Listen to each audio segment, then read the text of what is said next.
kayong lahat. Kasi nandito pa kayo. And that makes my heart so big. Because you see, for teachers like me, who has retired from the service, acknowledgement from students of long time ago is a very, a very big thing. A consolation money cannot buy. So thank you, my dear, for remembering me. That's why when the Dolores came, I couldn't say no. Because I want also to see you. Kasi 25 years ago, 25, sabihin na natin 20, kasi yung tayo magkakasama, nasa second year kayo noon. At kung hindi sana namatay si Elizabeth, katulad nyo rin sana siya. May mga apo na ako sa kanya. And so, 27 years ago, di ba? Naalala niyo pa ako, isang matanda. Tanda-tanda na. Pero I try. Sabi ko, pupunta ako no matter what. Miss Apostol texted my daughter Raquel, and she relayed to her that she couldn't come tonight. For one simple reason, her old mother has no companion at home. Alam niyo naman si Miss Apostol, very obedient child.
Thank you po sa introduction.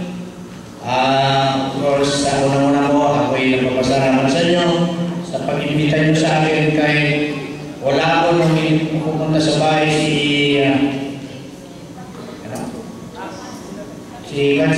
yung Mrs. Palestero sa kaya, Rabana. Nandun po ako sa meeting namin nung kahapon nung pupunta po siya sa bahay. Kaya hindi na po ako nagdalawang isipang aprobahan yung request niya. Kasi gusto ko rin kayo makita for 25 years. At least, nalampakan natin ang batch 89. Hindi ko makalimutan ang batch na ito. Lalo-lalo na kay Arlen. Galing umawi before, di ba? Nandito ba si Rosas? Rosas? Di ba magka-partner ang dalawang ito dati? Okay. Kaya sabi ko, maraming salamat po sa pag-imbita niyo sa akin. Naalala ko rin yung mga sinabi niyo kanina. Talaga nila ang buhay, di ba? Siguro kung naging lax ako nun, siyempre, ayun ang teacher namin, walang sinabi yan. Kaya-kaya namin yan before, sabi siguro, kung hindi ang naging instructor. Pero pati yun ang training ko natin. I appreciate very much this batch 89. Balita ko, marami po kayo nagagawa sa ating school. Palakpakan po sa mga ginawa niyo.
Para po, may share po namin ang buhay.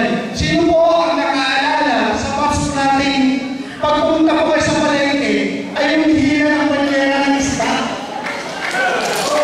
Sino po ang nakaalala sa kung magsuot ay pasang-pasa sa madaling araw at humihila po ng bandera ng galunggo o ano naman po doon? Pero nasaan po siya ngayon? Pwede po na mawawaan, bahala po siya. Mr. Adol Garcia. Ano yung mga karating na yung bus? Kapupunta na naman namin na kapag tayo. Pagpaisulata, ako sinali na.